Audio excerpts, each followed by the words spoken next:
the image of God, the Creator, then it must look like us. If we are first and everyone else came out of us.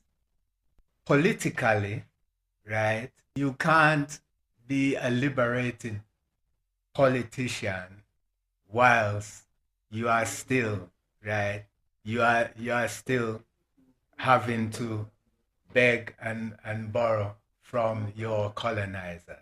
Are you happy with our political system in Zimbabwe?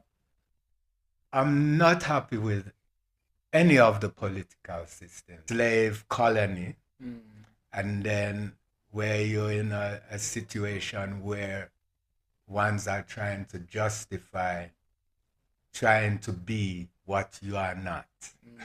You know, growing up in a racial discriminative society, right?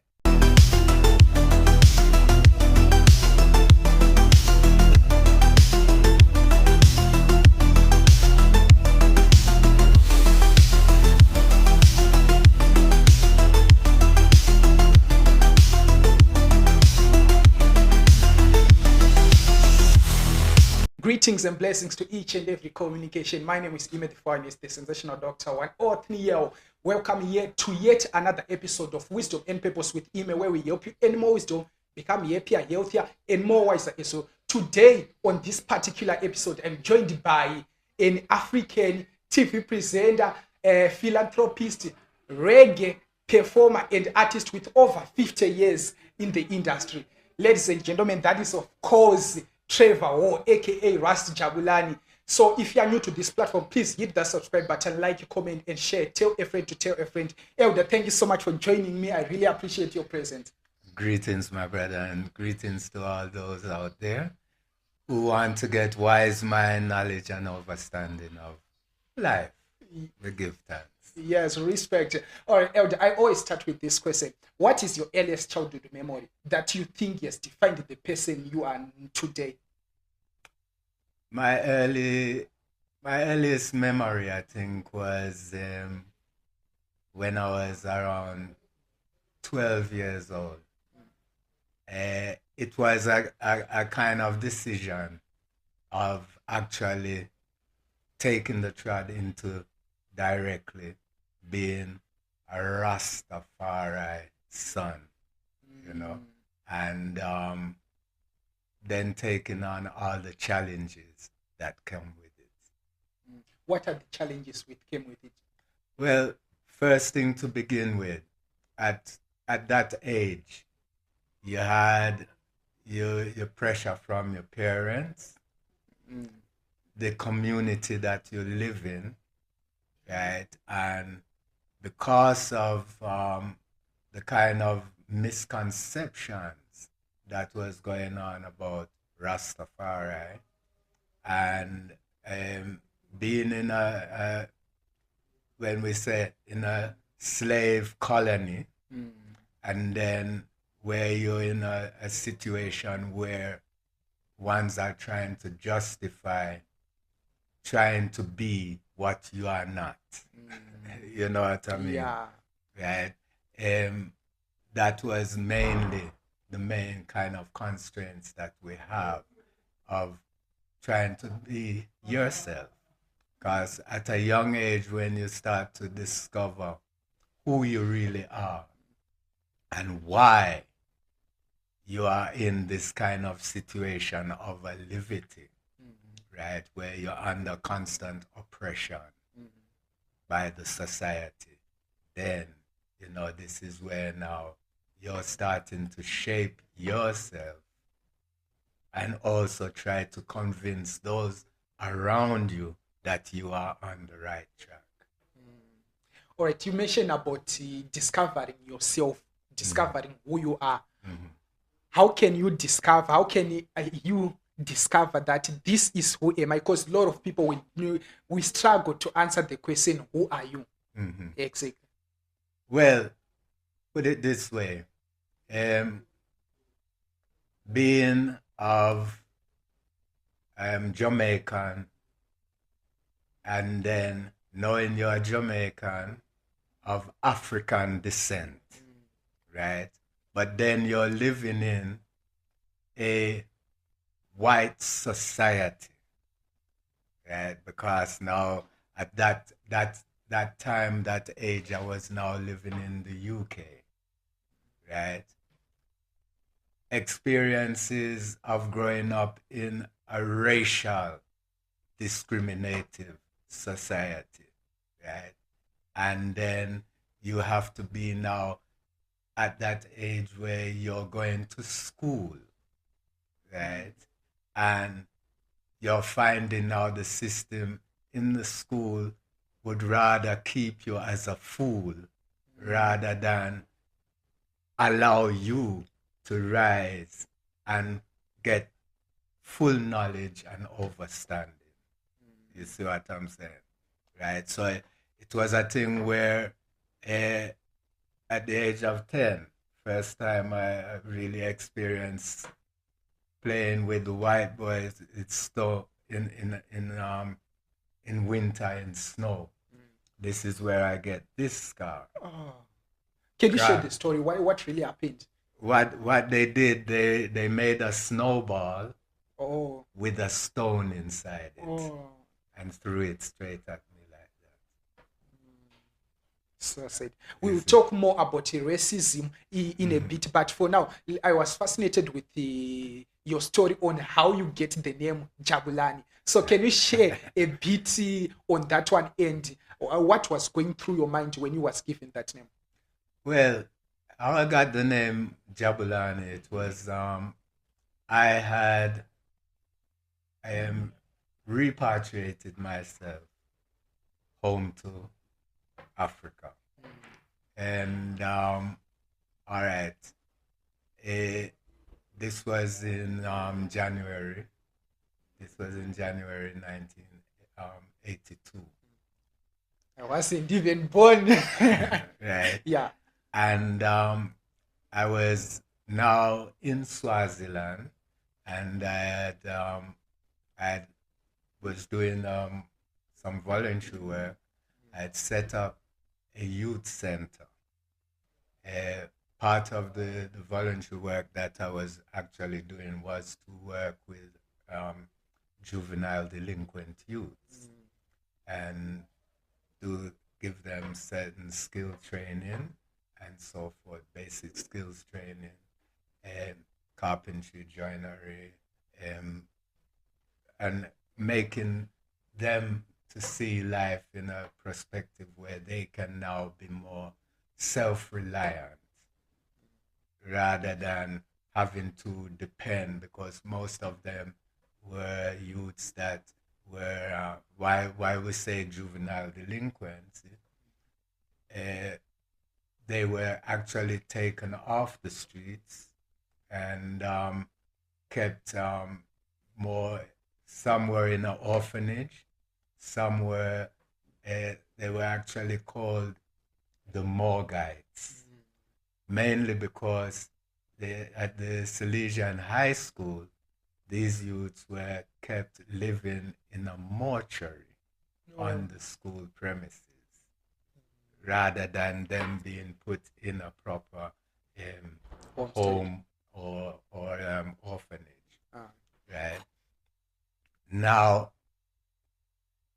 what had happened with the word got around that I was doing this kind of work with the youths, and some of the youths that were coming to the center, they were from the rural area. And in that area, during the rainy season, the river swells, and then, elders and youths would have difficulties crossing the river. Some of them would drown. So I was asked to see if we could take some of the youths with me to their village and build a footbridge. So, because this was part of now the outreach programs that I was doing, and we had set up a program, a work camps program, where we took youths into different situations where they would be working, getting knowledge, working with certain skilled artisans, carpenters, builders, and so forth, to get that experience. So we built the footbridge, and after building the bridge, the chief had sent his Nduna to come to call me. What had happened was they had slaughtered an ox, and they had bruised on Komboti, and uh, and then it was now everyone was kind of happy and jubilant because the bridge had been built. And actually, the community, once we started building, members within the community, they also came and was assisting us with the building and working with the youth, as some of the youth were from that area. And I had taken my drum with me. And when they started, I started playing the drums, and people were dancing and everything. Then the Nduna came to me and said the chief and the elders had called, wanted me to come to see them. So when I went, they were so happy of what we had done, and they decided that they wanted to name me, right? And they named me Jabulani because I brought joy and happiness to their village. So that's how I got the name Jabulani. But when you was given that name, what was going through your mind? Now my name is Jabulani, a person who gives joy to other people. What was going through your mind?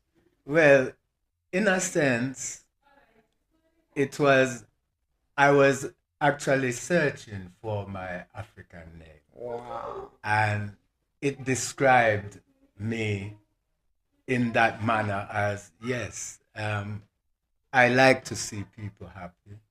I like to create joy and happiness using my music, my arts, and so forth, and working within the communities and so forth. So it kind of just described me straight as, and I says, yes, this is the name gives me my full purpose in life.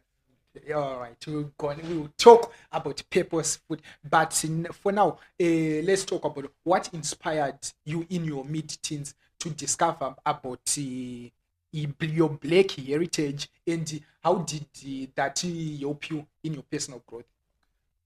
Well, basically, like I says, growing up in a society where you was under constant discrimination, right? You are then put in a position where now, who are you? Why are you going through what you are going through? And as a youth, it's not a thing where so easy where you're actually having always to defend yourself. And if you have to defend yourself, what are you defending about yourself, right? Why are you being always under attack? Because one, if you get in a fight, like my uncles would make sure that first thing, no, you are black. Those who were conscious of self as well as being saying, no, you're coming from greater than where these people are from, right? You have a great history, because at that age now I was being now open to certain books, certain as like I said, the as a Pan-African, learning about Marcus Garvey, learning about the struggle that we had to go through, our foreparents had to go through, right? And being told why my parents had to leave Jamaica to come to England seeking a better life. Where now, when you think about it, what kind of better life are you seeking in a land where you are not accepted? You are even downgraded. You know what I'm saying? Because my parents were skilled people. My mother was a nurse. My father, yes, he was basically coming from a family where we had our own farm, we had our own businesses, and so forth, right? Uh, he was now my mother was now degraded from being a nurse to being like an auxiliary. They just wanted you to more clean up rather than do your profession. Oh. You see what I'm saying? You were not, you are being denied access to proper accommodation. You see what I'm saying? So it's like we were always constantly on the move. When I discover myself now, I find, well, it was already in my blood because my ancestors were nomadic people. You see? Yeah. So again, these are the things where now it helps now to make you make decisions. Although you had certain ones who were conformists, and I was being shown that I'm not a conformist, you see, right? So with my uncles, some of them were proud of themselves, proud to be black, proud to be, a Jamaican, an African, because now you are told otherwise. Our mothers, our aunties would be the ones who were prone to go to church, to search, whilst our fathers, uncles, and so forth were always trying to find another way to be who they should be. You know what I'm saying? In life. And when you're being always downgraded by the system, you're always now constantly in like a self realization, but in battle to prove that you are better than what you are being told. All right, Elder, these days, especially the youth, the younger ones, they don't care about our heritage, about our history. They don't care about what our forefathers used to do. They don't care about even our own history. So what is the significance of knowing your black heritage, your history, and how can we cultivate it? Well, as Marcus Garvey said, a people without knowledge of their history, their past, their roots, is like a tree, right, without roots, right, which the wind can just easily push you down, right? And this is the situation that we are finding our youths are in now.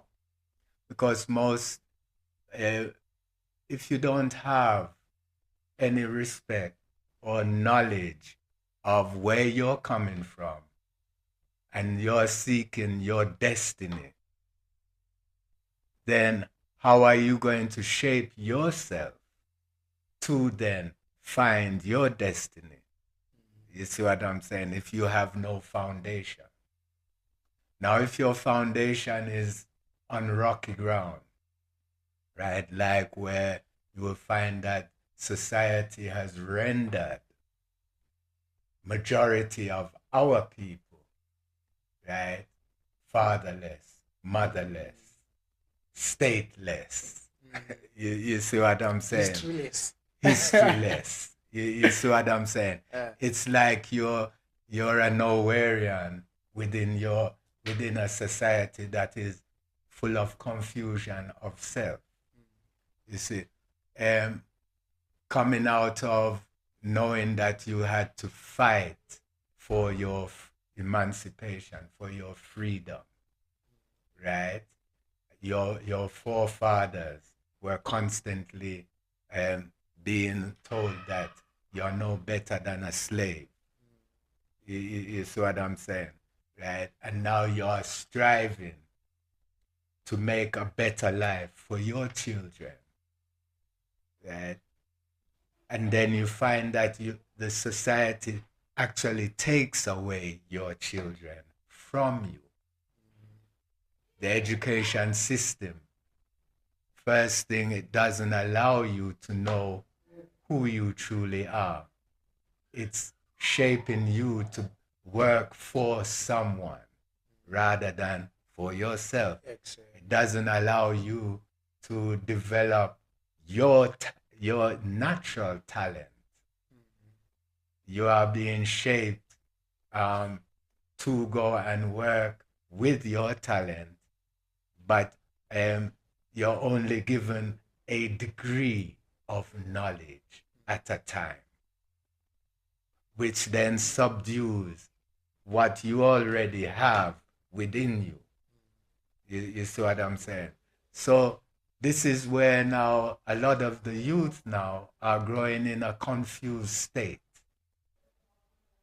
Their parents are no longer their parents. Their parents are struggling to make ends meet, to try to make things better for them. But the youth and their peers, now they're being controlled by, right now, AI technology, right? Many are told lies, but disguised as truth. Religion, right? Most people don't know what the actual meaning of the word religion means. Some think it's about spirituality and so forth. It is not. Religion is a Latin word which means to realign yourself to an order which is not originally of your own. So you're realigning and giving allegiance to something which is not yours, to something which has rules and regulations. And if you don't follow, then you are an outcast and treated in that manner. You see what I'm saying? Yeah. All right. Since religion, you give that definition of religion. So I want to know this. Is indeed Rastafarian a religion? No. It's a way of life. Right? Rastafari, because we are free-spirited, free-thinking, free-doing people. By so when we say free, we have taken ourselves out of the bondage of the mental slavery and the colonized mind. You see what I'm saying? To seek a purposeful life. You see what I'm saying? When we say we are now coming into knowing our history, knowing our culture, knowing that we are coming actually from a better place than what we were being told we are coming from. We are going to talk about purpose and finding your purpose. So don't go away. Let's take a quick short break. Then we'll be right back after this.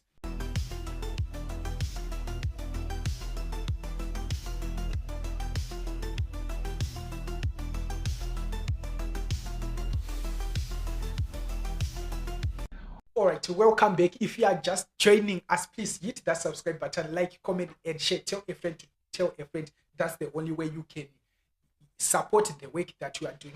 Elder, we was talking about finding your purpose. How can you I was reading an article about you, and it says you found your purpose at an early age. And I want to understand, how did you manage to find your purpose, and what message would you give to someone out there who is struggling to find his or her purpose in life? Well, as a youth, right, I was, yes, artistic in many respects, and I loved music. And the only way I could say go to church, because you are being forced to go to church, and so forth, right? So my uncle uh, was a deacon in the church, and also as a musician himself, he had the band in the church. So at the age of 10, for me to go to church and so forth, he got me to play drums in the band. So that's where I started to find my purpose within music. And from there, uh, by the age of 12 now, I built my own little sound system and became a selector as well. Oh. Right? And it was at the time when the transition from ska rock steady into reggae now was coming in. So by the time I was 13, I, I that's where now I more got into more the knowledge and wise mind of Rastafari, Pan African, as a Pan African, and to liberate myself and my people, right? And there I was using music.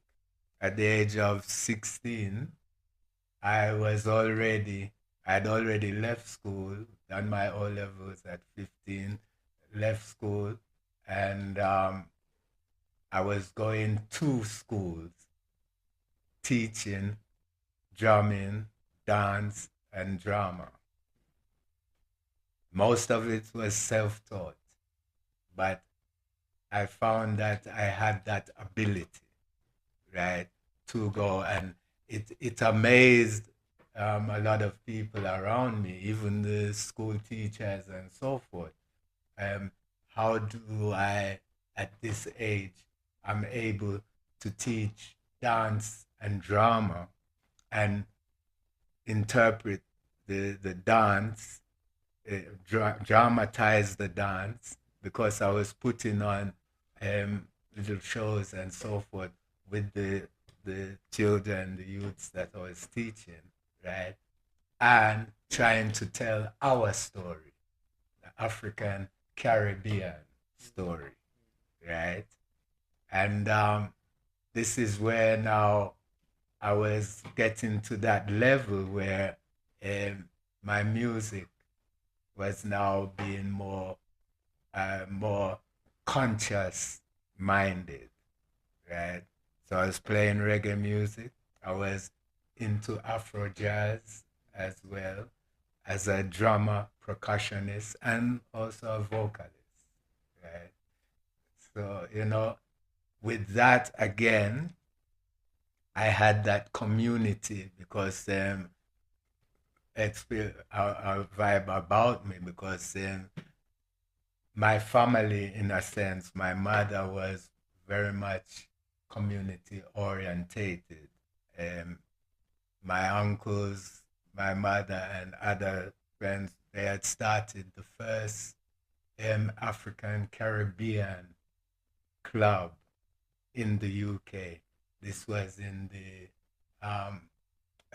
well, started in the late 60s, around 60, 69, and then I, by virtue of that, right, got together with my youths of my peers and so forth, and at the age of 17, I started with my friends. We started our own organization, youth organization, called the Matafankanta Youth Movement.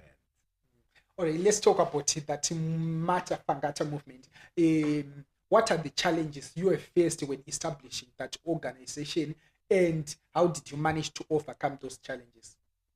Well, the main reason for us to start the organization was that as youth growing up there in England, as a black youth, we were denied access to some of these social clubs, youth clubs, which were white orientated and so forth.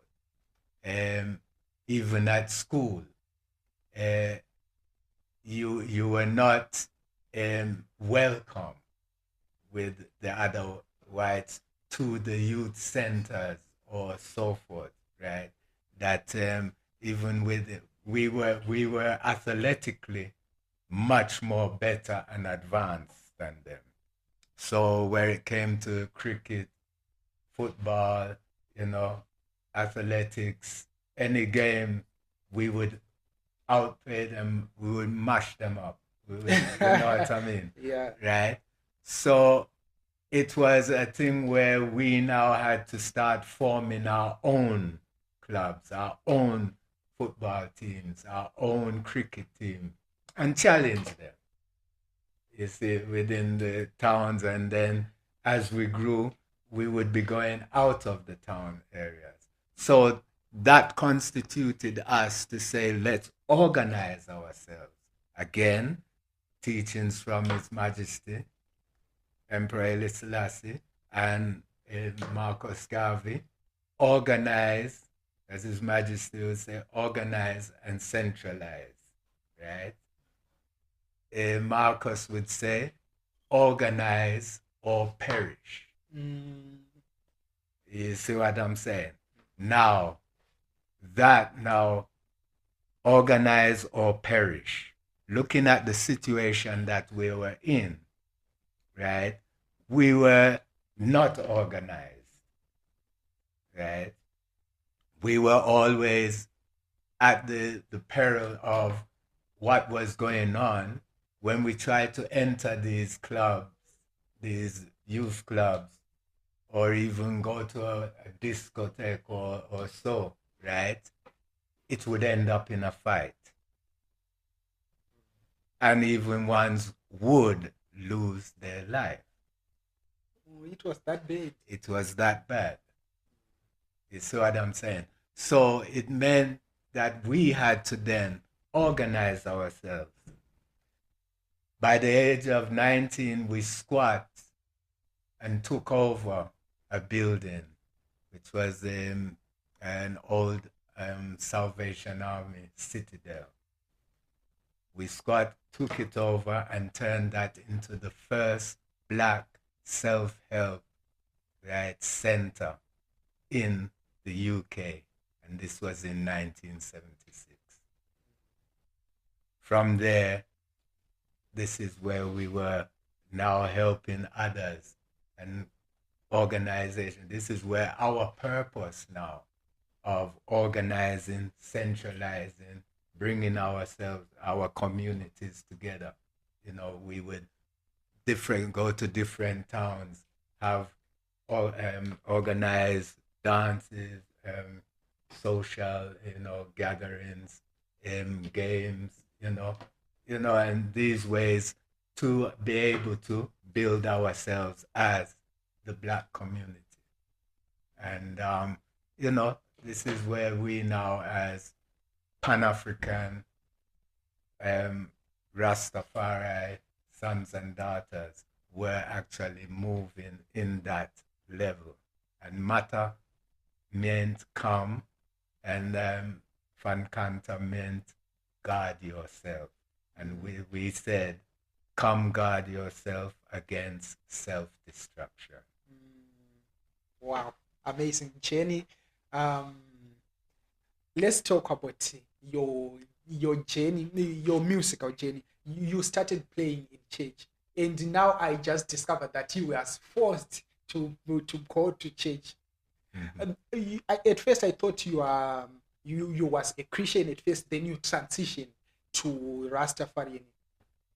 Can you talk to me about why you left the church, why you didn't manage to, or you didn't want to be a Christian? Well, put it this way. When you get exposed to reading the Bible and then deciphering the code, you see what I'm saying? Because the King James translated version. Now, when we were also being encouraged to learn our history, the Bible, when we look at it from the perspective or the spectacles of the way that we were being indoctrinated by the church in itself, right? It didn't work well with us. Because one, it again,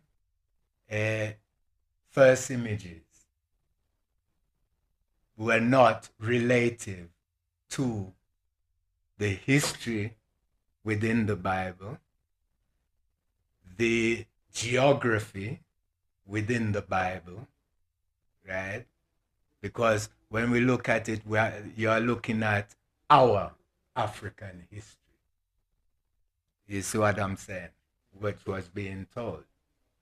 The origins of the scriptures was coming from our ancient African, right? When they talk of the Dead Sea Scrolls, where is that? You're looking at basically, some would want to say the Middle East, but the main thing was talking of Egypt, talking of Ethiopia, the main place that they would talk of the mostly, Ethiopia. Where was Ethiopia at that time? It was the whole continent of Africa when they really were referring to, right? Because if you look at Ethiopia in this day and age, and you know the history, right, then you'll find that it's only in 1941 when Abyssinia officially became Ethiopia after the victory of His Majesty over Mussolini and the Italians who had invaded and was occupying Ethiopia. 5 years after the crowning of His Imperial Majesty in 1930, where now biblically, again as Rastafari, biblically we are told we were being directed by Marcus and other ancients, look to Africa, for a black king shall be crowned, and your redemption is near, right? The only one that was crowned and had biblical connotations, right, was His Imperial Majesty Emperor Haile Selassie I, crowned and sitting on the throne of Judah. How does the throne of Judah happen to be in Abyssinia, Addis Ababa? Then you look, and then, it's from the lineage of His Majesty through the Queen of Sheba and their son that she had with King Solomon. Biblical again, right? But overlooked when being told by the pastors, the preachers, of the origin of then where now is the actual throne of Judah existing. And it was here, right on this continent, in where we know Ethiopia. Scriptures will show you, in Ethiopia is God known. God loveth the Ethiopia more than the dwelling places of Jacob. You see what I'm saying? So these things now would show you, revelation now would give you that path to show you that, oh, we, the Ethiopians, are the original, right, Hebrew Israelites. You see what I'm saying? So again, this is where now religion doesn't show you full spirituality. Religion doesn't give you the truth of who you are. When you look at the scriptures and it doesn't, and the King James Version, translated version, and many people are not even aware, the original version by King James coming from a black, because King James was really a black mulatto. Many people are not aware of that.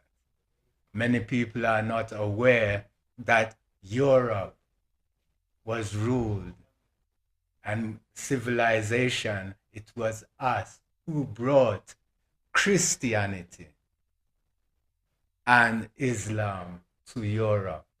And we ruled Europe for over 700 years. The first kings and queens of Europe, all these countries, England, France, Germany, Portugal, Spain, were actually black African. First Pope and Caesar of Rome was black. You see what I'm saying? These are things that are not told. The King James Version in itself was actually then doctored and nurtured to justify slavery and colonization. When you look at the slave trade and the colonization within itself, the Muslim, the Christian, all created in Rome. When we talk of the Council of Nicaea, right? Men who love the company of young boys. You can see what is now panning out now, right? Where at one time it was an abomination to even be a homosexual. Yet you find that these are the people who are now running the churches.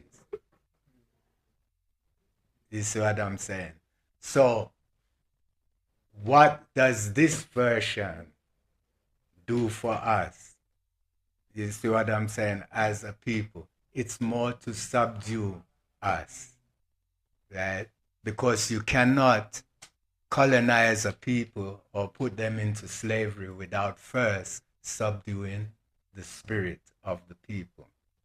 And you have to then cut off the heads of the who are the leaders, right? So that's where you find that what was happening with colonization when the missionaries came, what was their first mission, right? Subdue the spirit of the people. Take away their leadership by taking their heads, reducing our kings to chiefs. You see what I'm saying? Making sure that we are lesser than who we are, right? The system now that we are in, so-called democracy, right? What does the word actually mean? Where does it come from? Again, a Latin word, demonic cry. The cry It means the cry of demons. This is why politically you are said you agree to disagree. So when do you agree? Right? And move forward with that agreement. You see what I'm saying? So these are the things where they will use to keep us in this state of mind. You see what I'm saying? Using these kind of indoctrination so that we are now made to believe lesser than who we are. You see? Right? And when we talk of the contradictions and a lot of what we would say lies that are being perpetrated by our pastors, reverends and so forth, who are theological scholars, right? They are trained to teach what is not really true, but make you believe it is the word of God, whilst the Bible is actually texts, books, and so forth written by man. Right? And then it is doctored to then subdue and control mankind. Same as the Quran. Elder, let's talk about spirituality. What is spirituality? And you distance it from religion. Can you help us to bridge that gap? Your spirituality is the God within you. You see what I'm saying? It is you, because as it is written, we are created in the image of our God. Now, if the God that you are praising does not look like you, then it's not your God. And we've been made to believe, not to live, but be and live, right? In someone that doesn't look like us. Hence, our spirituality becomes subdued. Our spirituality is our direct lineage to our ancestors. It is what it is what gives us our true identity. You see what I'm saying? Your spiritual self, right, within is what guides you. If your spirit does not balance with your physical, then you are then in a position where you must be programmed. You see what I'm saying? Your spirit allows you to show and take you into the world in itself, both physically and spiritually. All right, if I get you correctly, you said your God must look like you, which means our God is black. Yes. All right. Right. Where is our God? Well, like we say, man is made to believe that God is somewhere there in the heavens and so forth. But then let's look at it like this then. When we look at our history, and if God is man, because again, there's the scripture that shows you, ye are all gods, ye who are the children of the Most High. Now, in the African tradition, the Most High, Mkulu Mkulu. We know, we see God in anything that lives.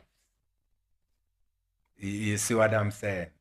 That is why we would give thanks when as hunters, to the animal that we are going to kill, before we would also give that prayer that the hunt will be successful. After we've killed that animal, we actually do a ritual to give thanks to the spirit, right?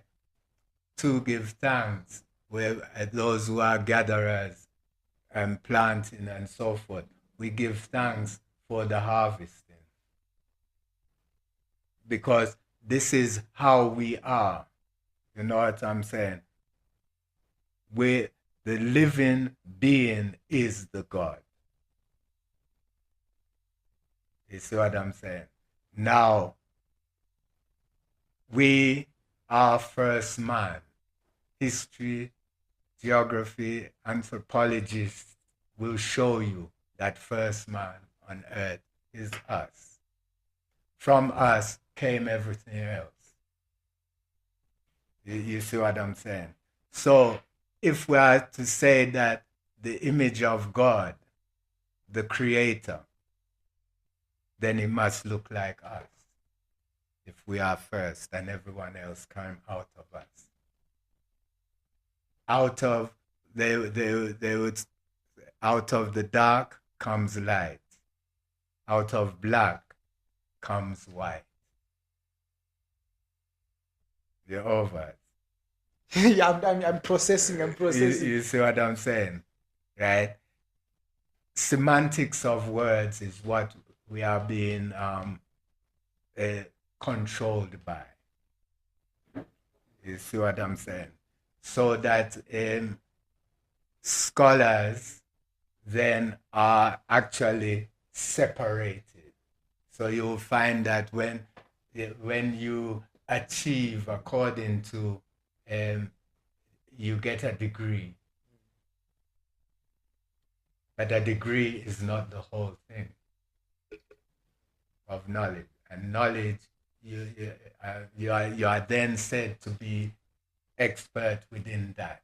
You are given a PhD, a doctorate. You are given these high accolades, right, to separate you, right, from the next man. Whilst when we say we are all born equal, but we all have different attributes. You know what I'm saying? We have different skills, naturally, right? These are the things that the God within you makes, because you are a creator within yourself. You see what I'm saying?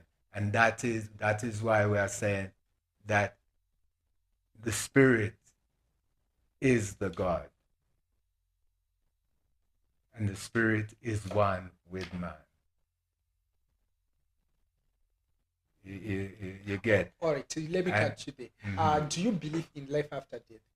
Or if you die, where do you go? Well, put it this way. If the spirit does not die, but it can be confused. Is what I'm saying, right? Okay. The body is just a vehicle for the spirit to move, right? Why we are taught not to worship or acknowledge our ancestors when you go into this religion, right? Denomination of churches and so forth, to take on an identity, you know, of what they would say your spirituality, where your identity actually starts from your ancestors. You see what I'm trying to say, right? This is where now, this is how we are saying now, to confuse and to use and abuse. You check what I'm saying, right? So this is where it all comes down to now, right? The traditionalists versus the church. And the traditionalists will tell you of their God and their gods by recognizing that there is diversity within life.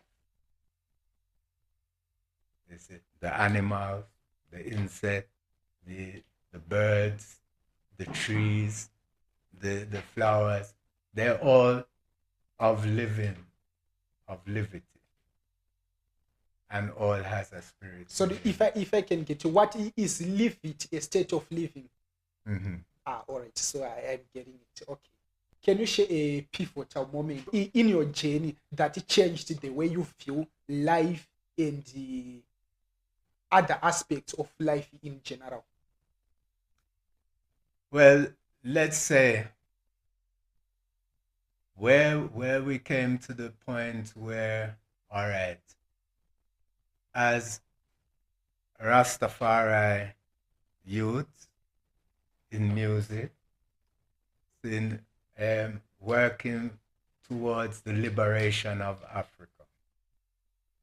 Because as an artist, we used to raise funds and awareness for the liberation of the continent. We were talking of repatriation, but we cannot repatriate home whilst home is not free, right? So, as our brother Bob would say, emancipate yourself from mental slavery, right? We were in that practical mode of liberation, right? By me then, at a young age, meeting with some of the liberation leaders and so forth, right?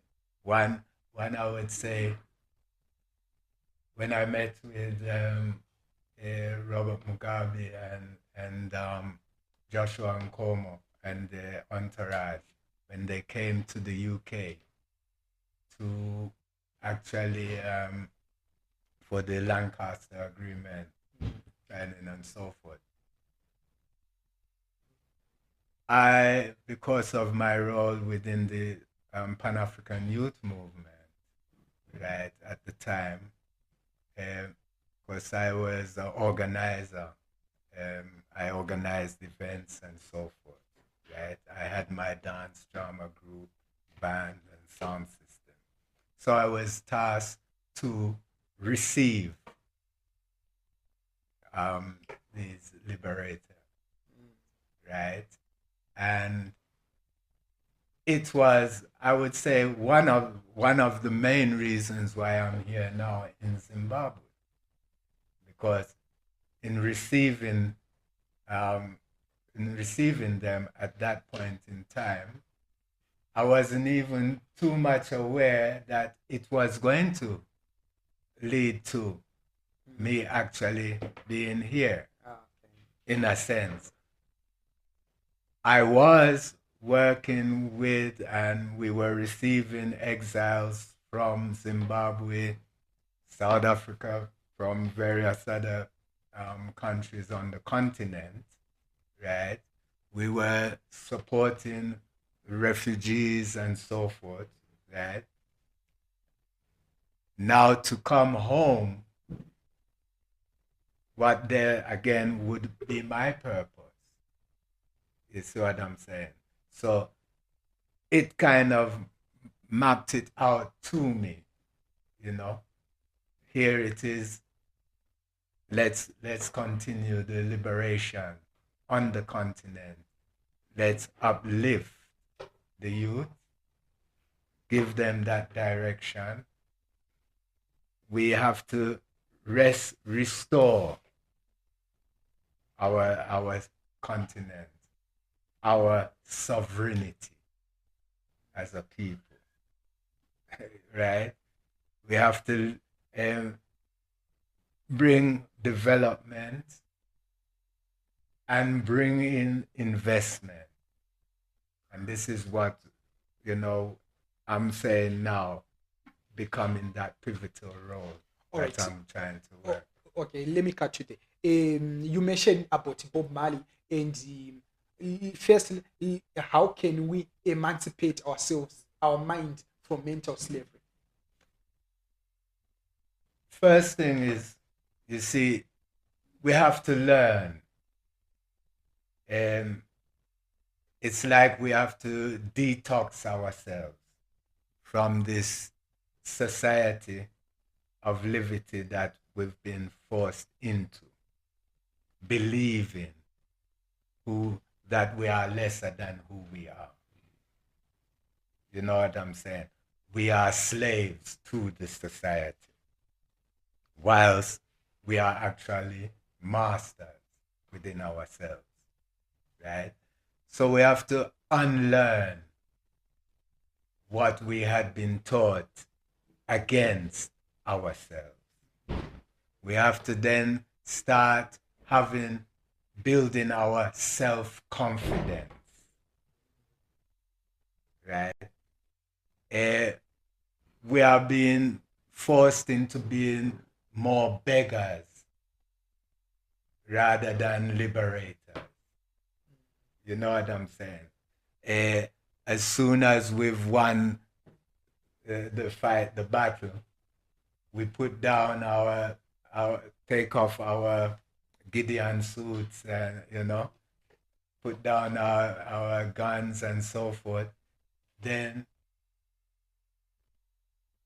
we are waiting for aid. We are waiting for this. We are waiting for that, instead of turning our skills into what is going to liberate us now economically, right? What is going to help us to build ourselves, build our continent. You see what I'm saying?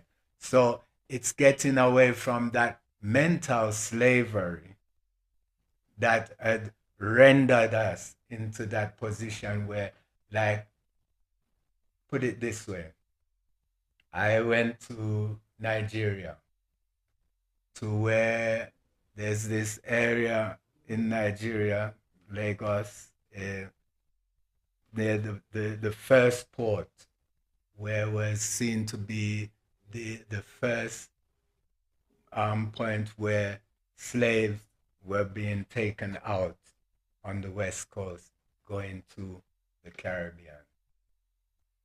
This area was called Badagary. The true meaning of the word Badagary means bad agreement, right? As you are taken from, and you see, the holding place for the slaves, for those who were captured by Muslims, right, brought to the Christian church that was at the holding cells for those who were captured. Then in front of that's where you'll find they would be selling or separating them to go onto these ships. Before you get to the ship, there's a well, right? Everyone was forced to drink from that well. Why? The water in that well now made you forget everything about yourself, who you are, and where you are coming from. You see what I'm saying? Then now you're put onto the ship, taken across the Caribbean, to the Caribbean, where now you are being now forced into being either a house slave or a field slave. You see what I'm saying, right? No identity. You are branded like you are cattle by those who now claim to own you. That is how I get my name. My forefathers' African name was taken away. Do you know the name? No, Oh. I don't know the name. Right? They were branded by the slave owner called Hall. And that's how I get that surname. All right, you at first you mentioned about Bob Marley. Let's talk about what was your relationship with the Bob Marley. My relationship as a Rasta man, a musician, we were on that level. I was a youth to him still, but he showed this kind of love and respect because there was the times when he used to come to England because I had my own band called the Far Eye Band. Far Eye Band was a band that was capable of backing other artists and so forth, right? When we had celebrations, Rastafari celebrations and so forth, there was that time when Bob would pass through, he wouldn't be with his band, and he would just jam a couple songs, and that's how we, work together, collaborate and play music because of what he stood for within the community again, and the liberation, and we were in that level to raise funds, awareness for the liberation of Africa. This is how we knew one another. All right, let's take a quick short break. Then we will be right back talking about your experiences in different countries and different continents as well. So don't go away. See you on the other end.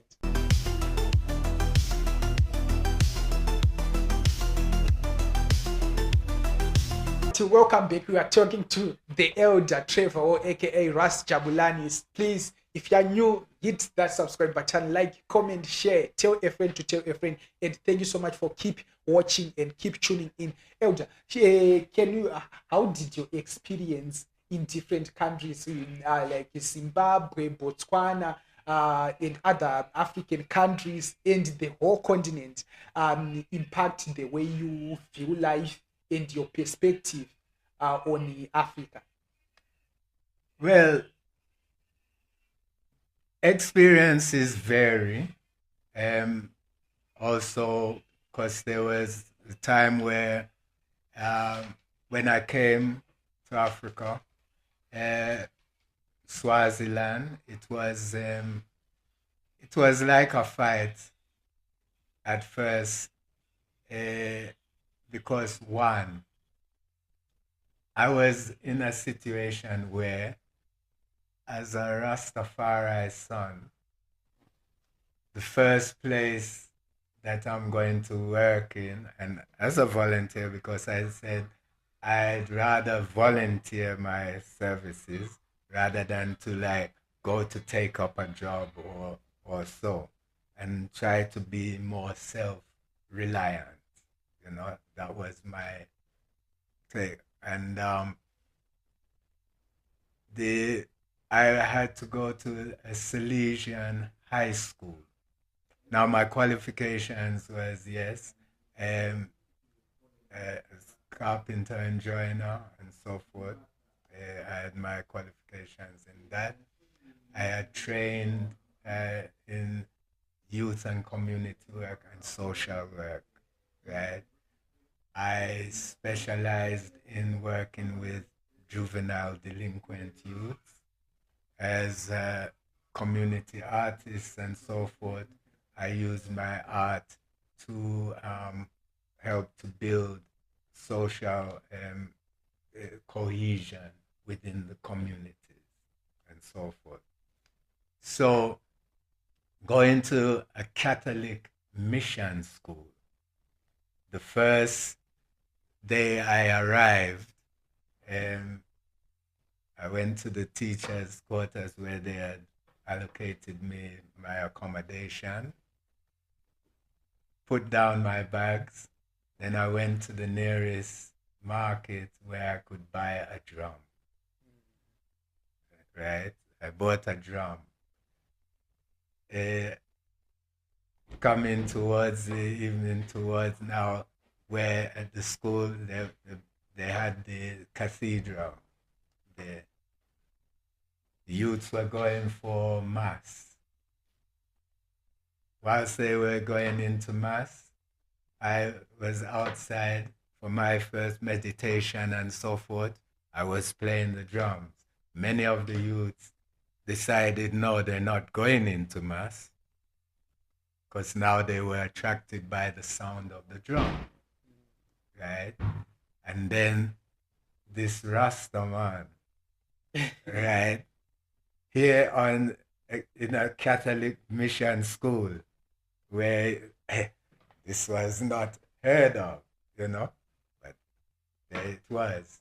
Now I had to now be explaining to the youth who I am, right? It was a turning point in their realization of who they are and what were they doing there. You see what I mean? At the school. Because now I was opening their eyes to something different. One of the things where I achieved by starting the first youth center in the country, right? The Mancini Youth Center, right? I then developed the National Youth Program, right? The Minister for Education couldn't believe that a Rasta man was an educated person. How could I write this kind of, document? How could I, set up this kind of, he couldn't believe that. But do you think that this stereotype against Rastas, it will come to an end, or it's an ongoing thing? It will be ongoing, because we are basically against the system that oppresses the people. So it will be ongoing until the system changes from being oppressors and becoming human towards the people.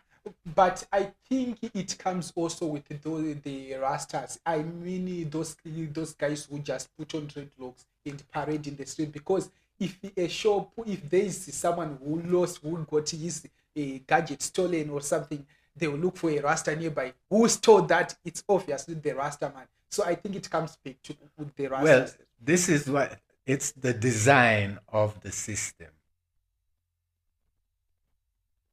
Divide and rule. We say divide and fool. Right. You see? Right. The Rasta man, a true Rasta, a Rasta, when we say Rasta is a man with dreadlocks, but he's got one foot in Babylon and the other foot pointing towards Zion, righteousness. Oh, can you explain that? Right? What is Babylon? When we say Babylon, we're talking Babylon is wickedness, right? Evil, all kinds of things that is not righteous, right? Now, it is this transitional point where now from being Rasta by jumping in onto the bandwagon, right, of the style and fashion, the trend, right, smoke ganja, wear dreadlocks, free thinking, free, you know what I'm saying? That's how the commercial market will portray the Rasta man, right? To be Rastafari now, that is when you've accepted the divinity of His Imperial Majesty, right? As we say, Israel's king is Israel's God, right? And Israel simply means those who have separated themselves unto God, unto their God, right? Now, by accepting the divinity, you have accepted the teachings of His Imperial Majesty, right? By knowing Rastafari within righteousness, that is where now you no longer have your foot in Babylon. You are seeking the righteous liberty, the righteous way of life. So that's why we say do good. All right, let me. As of me, I listen to reggae music, but I'm not a Rasta. But I once heard Gramps Morgan saying you don't need to have dreadlocks to be a Rasta. It's all about soul. Do you? What's your take on that? Do I have to have dreadlocks to be a Rasta man, or you can just be a Rasta without dreadlocks? Well, if, like I said, the term Rasta, anyone can be Rasta, right? And you can drink, get drunk, you can take drugs, you can do things. This is all the things where we say you're in Babylon, right? But when you take the consciousness, it's not about dreadlocks. No. But your dreadlocks now signifies the true sense of your dreadlocks. It signifies your separation unto your God. It is basically now, right? And you have now taken that full identity, right? Because your dread, it's like your spiritual and physical antennae unto, the higher spiritual being, right? Those who don't have dreadlocks, like Gramps would be saying, it's within the heart, is the mystical conception within the heart, right? To do good, to seek righteousness. You see what I'm saying? To profess and spread the one love. You see what I'm saying, right? You don't have to kill. Why most Rastafari refrain from eating meat or flesh is because you find that you don't need to kill to eat. You don't need to take the blood of someone else. By taking the blood, you have taken the spirit. All right. So what do you do if you want to eat meat? What do you do? You just eat something that he died on its own, or you find someone to kill it for you? Well, I'm a vegetarian. I've never, well, as a youth, I think it was when I was about 13, 14 was the last time I even touched meat or fish, right? Now, I don't have that crave. I sit within my family. They eat meat and so forth. They know they can't serve me.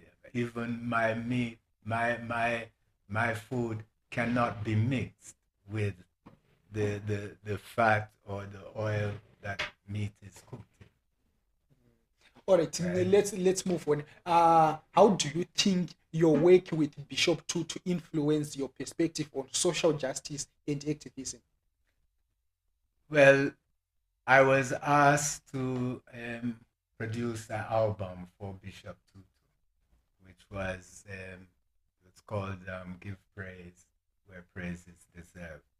Now, it was because he had won the Nobel Peace Prize, right? At that time, I was at Gallo Records in South Africa. So I was asked to turn some of his speeches, and because what they alluded, what got them to ask me to do this was that I was able to take poetry and put music to it. So now by checking some of his speeches and then listening to some of the music of some of the top musicians and artists in South Africa, right? I related their music to his speeches. Hence, there now I produced an album where I dubbed his speeches, with the music of the artists and musicians. Within that is how my work and encounters with Bishop Tutu came about.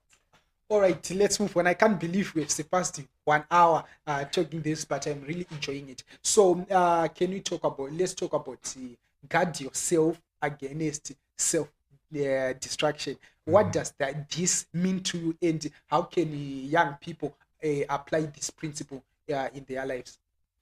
Well, basically, it's knowing who you are, where you are, and knowing your direction, finding your purpose, right? A lot of youths are controlled by peer pressure, right? A lot of youths are controlled by trends, right? Now you have to see through these things. Many don't really have that ability because the way that they've been already indoctrinated, the way that they've already been subdued, right, makes it difficult for them to find themselves. So when we say, come, guard yourself, collectively we work together because it's not easy to do these things alone. But you need to find those who are conscious, those who are showing that they are doing things in a good and a right manner, so that you can now relate to them, so that you can now be in a position to find your way and guard yourself now. All right, but Elder, our history was destroyed, and some of our history is demonized. Maybe you can say that's indoctrination that you was talking about. But since our history was destroyed, how can we find our roots? How can we discover who we are if we don't know our history? Our history has not been totally destroyed. Our story is still being told. Our story is still there. If you look for it, you will find it. We have to be also attentive to our elders. You may look at them and say, no, this one is crazy, he's too much into it. But you have to learn to read between the lines. You know what I'm saying? There are a lot of evidence of our historical heritage, right? There is plenty books. Now there is a lot of visuals. You know what I'm saying? Videos, talks, historians that have the knowledge. They've done the research. You know what I'm saying? Even listening to them you should still be encouraged to do your own research, to have that self now knowledge of things, right? All right, yeah, I get it. And let's talk about the rockers vibes. How did you get into the media space, into TV to be specific?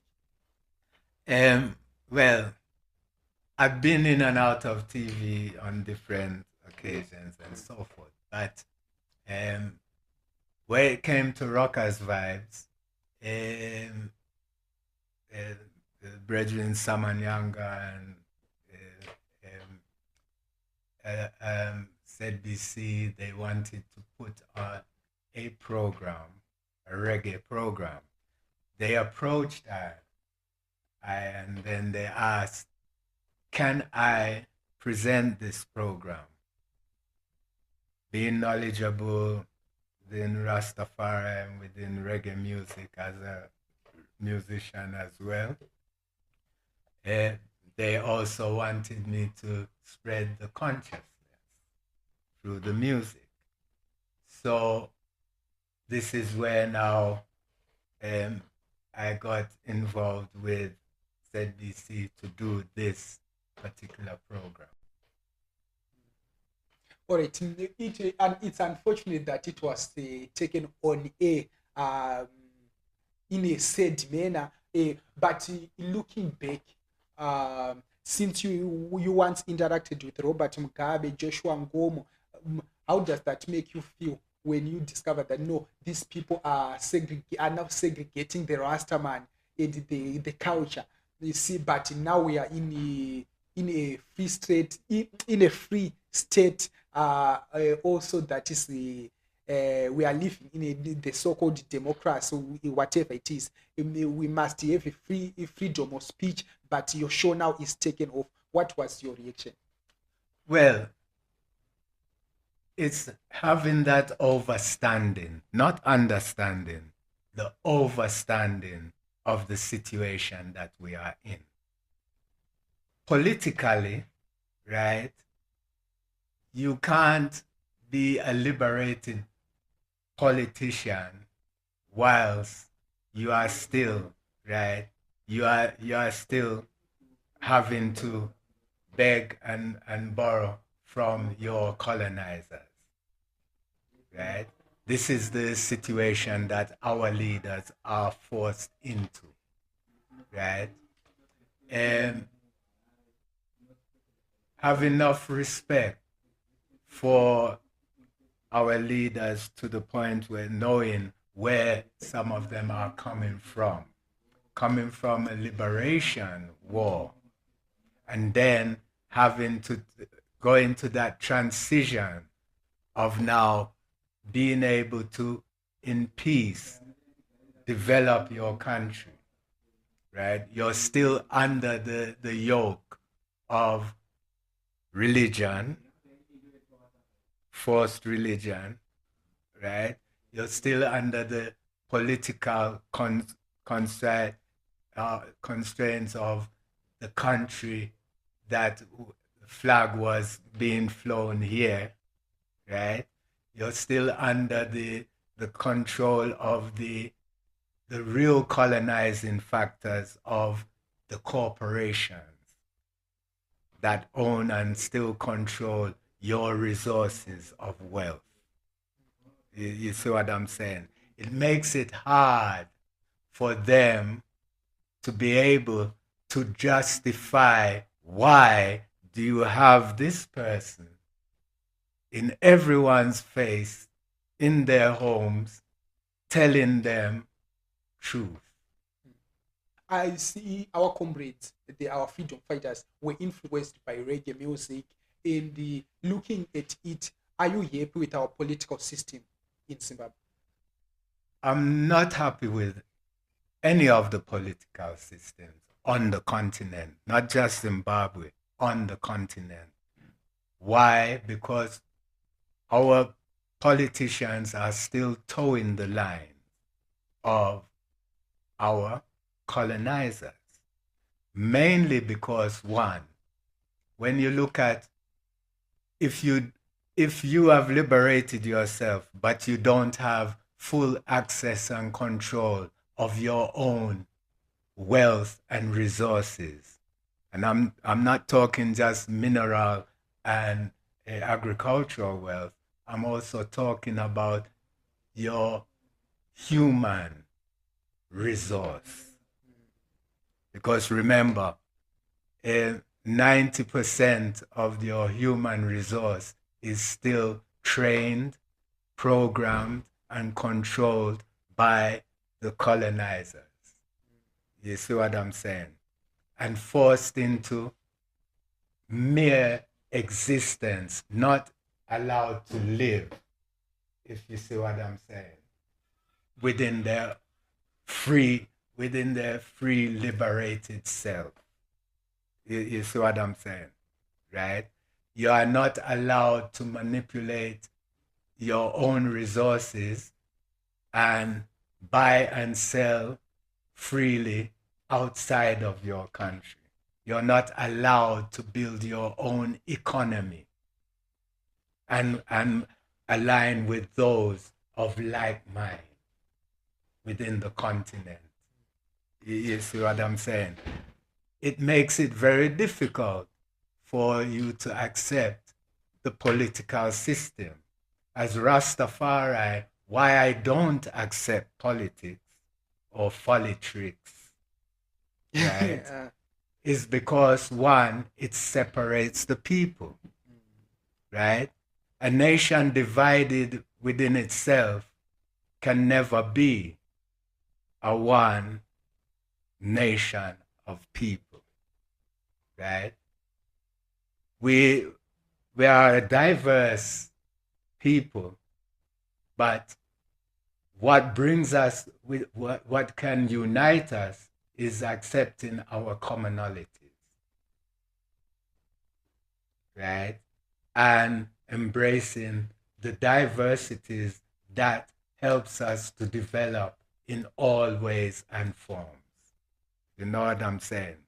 Now, being in a political system where you have party politics dividing you in your own home, right? Your families in your own home are divided, right, over a vote, then that is not good.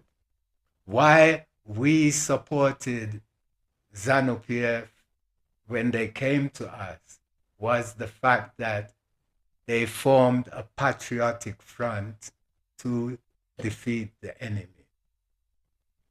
The unfortunate thing is that that patriotic front is not now the one-party state, which is a people's government, if you see what I'm saying. Embracing all the people. There's no need to have different parties to govern your country. But Elder, we differ in perspective. We might want one party state, but maybe the leader is not doing something that I believe in.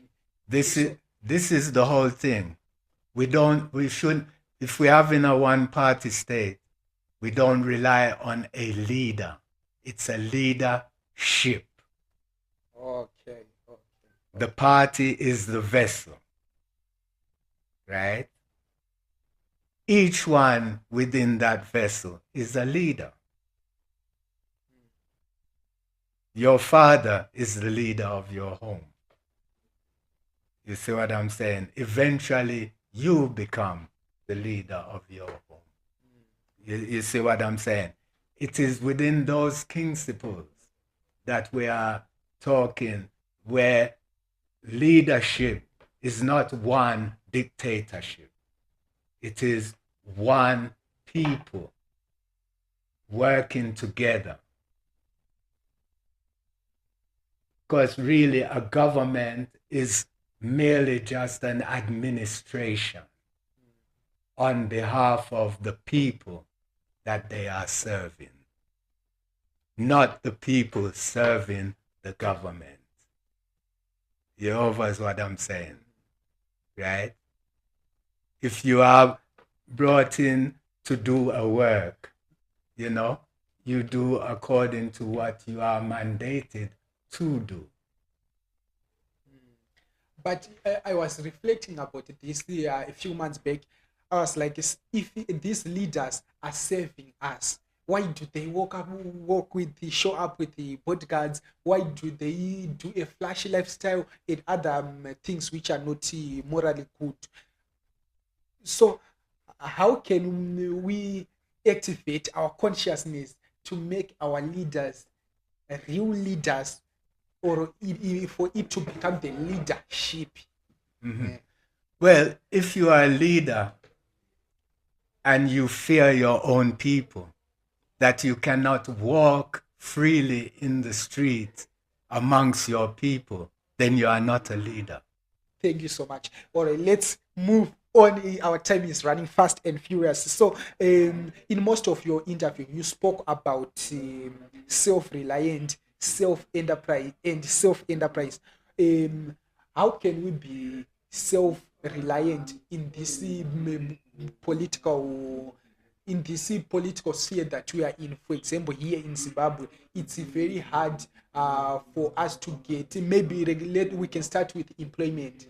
The economy is doing something else. Our political space is very brutal, and in fact, I think we are a confused generation or a confused country. What should we do, and how can we become self-reliant? Well, first thing is understanding that we are governed not by ourselves. Our governance is controlled, right, by still the colonizers. The constitution of each country is basically a contract, right, by those who still claim ownership through colonization, right? So they'll set the perimeters that the government must work within, right, in order to maintain control over the subjects. Because the people are not people, we are subjects. Until that narrative is changed, right, we will continue to be a controlled, chaotic society. You see what I'm saying, right? That is until the people, right, are no longer separate from the government. The government and the people must then become first one. Employment. If you are self-reliant, why would you be looking for a job when you are able to create? You know what I'm saying? And work with others, not work for, but work with others to achieve the same goal. You see what I'm saying? And competition is looked on in the way where competition in a capitalist society becomes very destructive. Competition in a more social liberty is more for growth rather than for I'm seeing you as my competitor. I'm going to eliminate you rather than, hey, okay, what you are doing, let's see how we can advance together. Exactly. You know what I'm saying? All right, let's talk about with this economy, with our economic and political challenges we have in this country. Why are you still in Zimbabwe? Because most of the people, they are saying, no, I just want to look for greener pastures out there. I don't want to be in Zimbabwe anymore. Well, put it this way. I made Zimbabwe my home. And Zimbabweans welcome me home. Right? I've got children born here. I've got grandchildren born here. right? Um, I don't really see that there's greener pastures anywhere else. Whilst when you go across the border or across the sea, right, you're seeing the same oppression, you're seeing the same uh, um, problems, challenges that people are faced with, right? To the point where you're even put against yourself, right? Just because someone in that country will believe that you're taking bread off their table. You see what I'm saying? So, where does the greener pastures come when you're still going into conflict in that manner, right? I'm in and out of the country. Enough people think that I've left Zimbabwe because they don't see me. No, the work that I do is I'm there helping still others within their communities to rise up and to unite as one. So once we can break down the borders, right, which have been separating our own people against themselves, right? Once we can get to that realization on the continent, no more borders, we have one economy, one basic governance, you know what I'm saying? That will resonate around the world because in terms of the sixth region of Africa, where everyone else is in the as Africans in the living spora. I don't talk because we are not dead. Okay. You know, because we are sporing life in those other countries. So we are a living spora. You see what I'm saying? So if we can change all these negative narratives that keeps us separated and apart and against one another, right? Then we'll be able to change the world and the world will be a better place for all of us. Okay, so let's talk about Armageddon. What is it?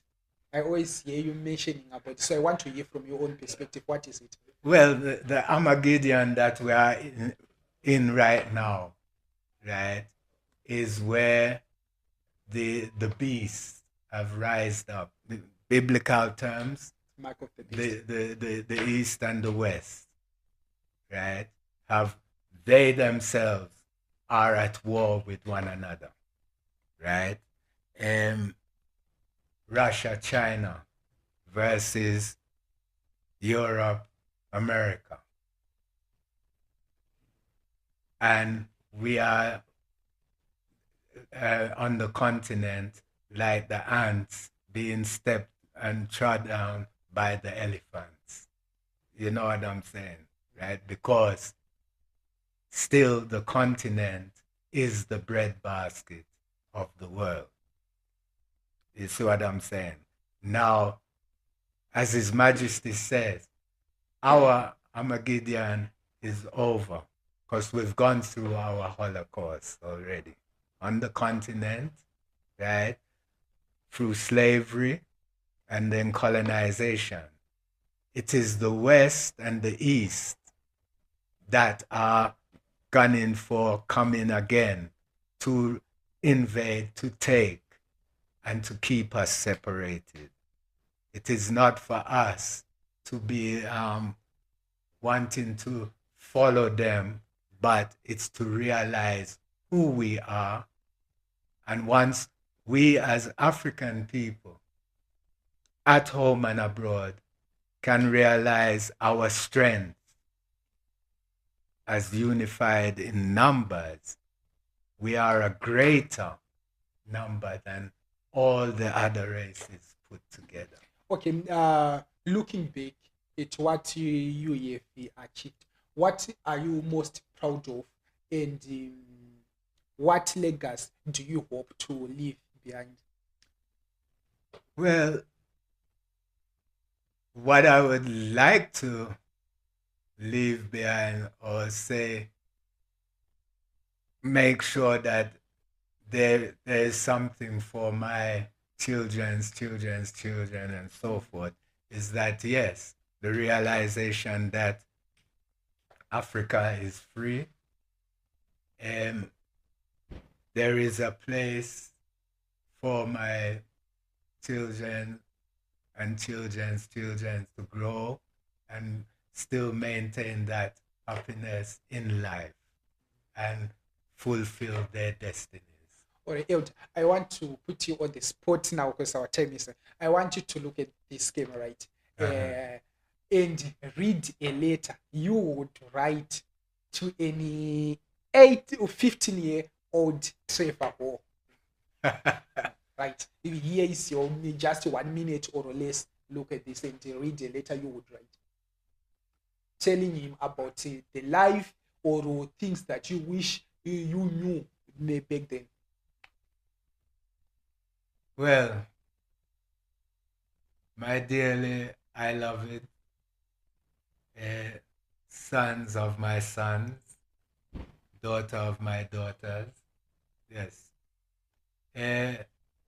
What I have experienced in life, growing up, going through the prejudice, discriminations, and being made to believe that I am lesser than I truly am.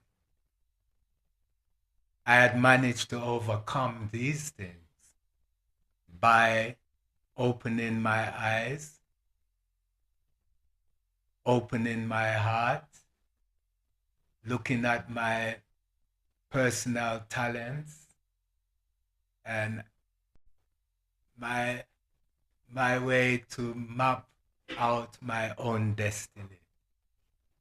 The strength that I am giving you is to seek wise mind, knowledge, and understanding of self. Try to be greater than what others make you to believe that you are.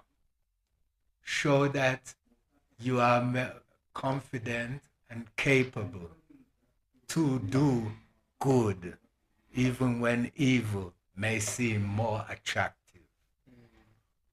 Because going the path of evil is just pure destruction. You may not see the destruction of yourself as you start in that evil path, because a lot of things may look nice, may look good, but look at who you are affecting, who you are destroying their lives within that process of trying to gain and deprive others. The greater thing is that the more you do good, the more it will live for you, your children, and your children's children. You may not see it straight away, the benefits of doing good, but the benefits will always show itself at the time when it needs to. And this is where having confidence that you are always treading the right and righteous path in your life. So keep your head up, keep love, life, and happiness within your heart and spread that, and you know that life is worth living. Wow, wow, wow. What a powerful message. I really appreciate it. So, as a tradition here, we have what you call final five. So, I'm going to ask you five questions. You will answer them short and very shortly, even a sentence or less. All right. My first question is if you had to change one thing in Africa, which one would it be? Politics. All right. If you are to become the president of Zimbabwe, what are the 3 things you would change? The 3 things I would change is first, this disunity amongst the people. I would want to make sure that all parties become one so that we can work together for the betterment of all. All right, if you had to make one universal law, which one would it be? One universal law? Let love, right, always be your goal in life. If you had to have a one meal for the rest of your life, which one would it be? One meal. Yeah. Well, I'm an italist. When I say ital, it would be the most nutritious vegetables. I love my sweet potato. I love my, I love my beans, my greens, my fruits, and so forth. So it would be made up of that. Okay.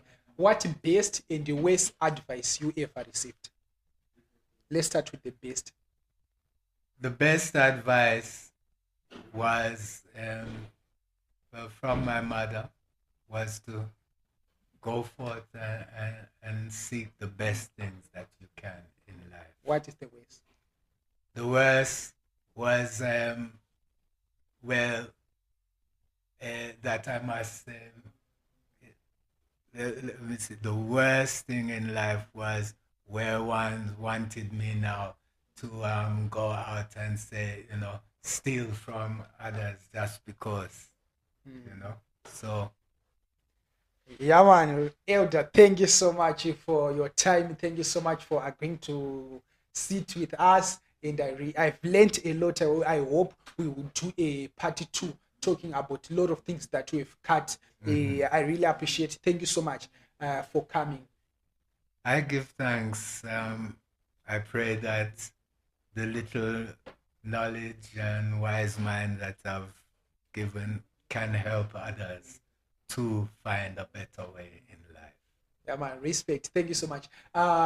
Maybe there's something that I left out that you always wanted to add, that you always wanted to talk about. Is there anything that I left out that you want to talk about? Well, there's many things that we'd like to talk and reason upon. And I think we've touched on many things right now. And like you have said, we're looking forward to a part 2. Yeah, my respect. Thank you so much. Thank you so much for keep tuning in. My name is ImeTheFinest, the sensational doctor. 103 yo. Please hit that subscribe button, like, comment, and share. Tell a friend to tell a friend. But for now, we are out.